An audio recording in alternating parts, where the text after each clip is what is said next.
सत्ता में बैठे लोगों ने कैसा हिंदुस्तान कर दिया, बेजान इमारतों को हिंदू मुसलमान कर दिया। भारत का संविधान हमें देता है संदेश, भारत का संविधान हमें देता है संदेश, हम सब बाद में सबसे पहले हमारा देश। जय भीम, जय समाजवाद।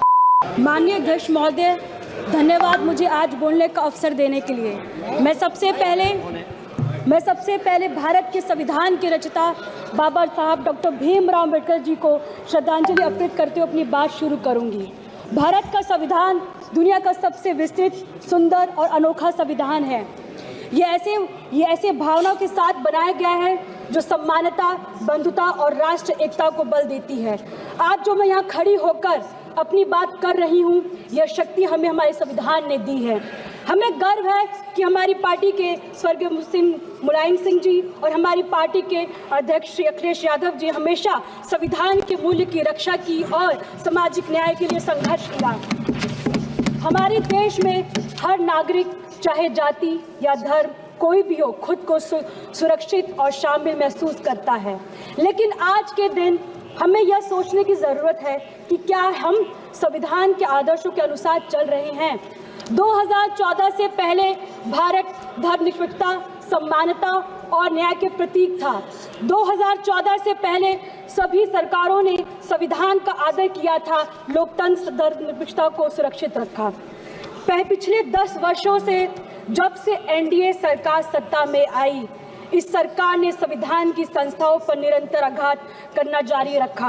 विकास के वादे पर विनाश की एक अंतहीन कथा रखी है। सरकार की नीतियां एक धर्म और प्राथमिकता देकर धर्मनिरपेक्षता को कमजोर कर रही है। असहमति जताने वाली को देशद्रोही कहा जाता और उनके खिलाफ हिंसा या धमकी को सही ठहराना आर्टिकल 19, आर्टिकल 21 सीधा उल्लंघन है।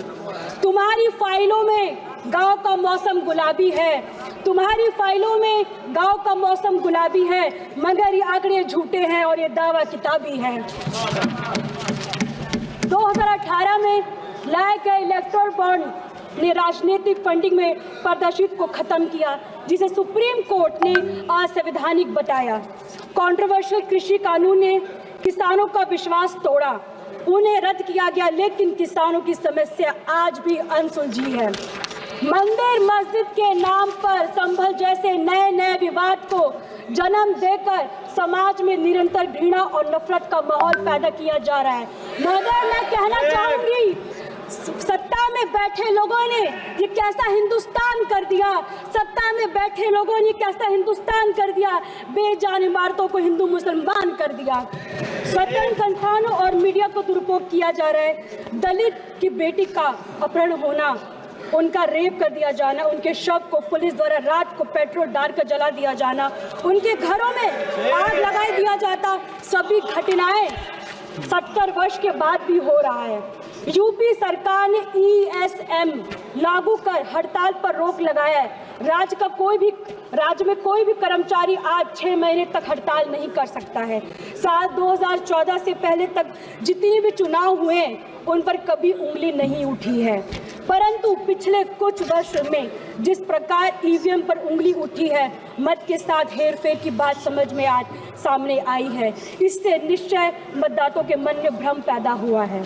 मैं आप सभी से आग्रह करती हूँ कि पिछले 10 वर्ष में ध्यान दें। यह ऐसा दशक रहा जिसमें हमारे संविधान जो हमें एक राष्ट्र के रूप में जोड़ता है, को कमजोरी करने की कोशिश की जा रही है।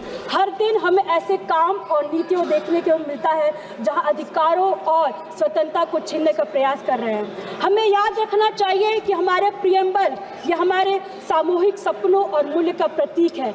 ये जस्टिस, लिबर्टी और इक्वालिटी की बात करते हैं। ये केवल शब्द नहीं है, बल्कि हमारे लोकतंत्र की नींव है।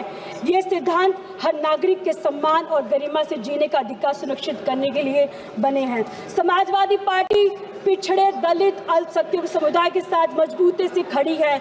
उनके अधिकारों को उत्थान करने का प्रतिबंध है और हम सुनिश्चित करते हैं कि उनकी आवाज़ हर राजनीतिक चर्चा में सुनी जाए। जाति जनगणना को हम सामाजिक और आर्थिक असमानताओं को दूर करने और समान अवसर प्रदान करने के लिए आवश्यकता मानते हैं।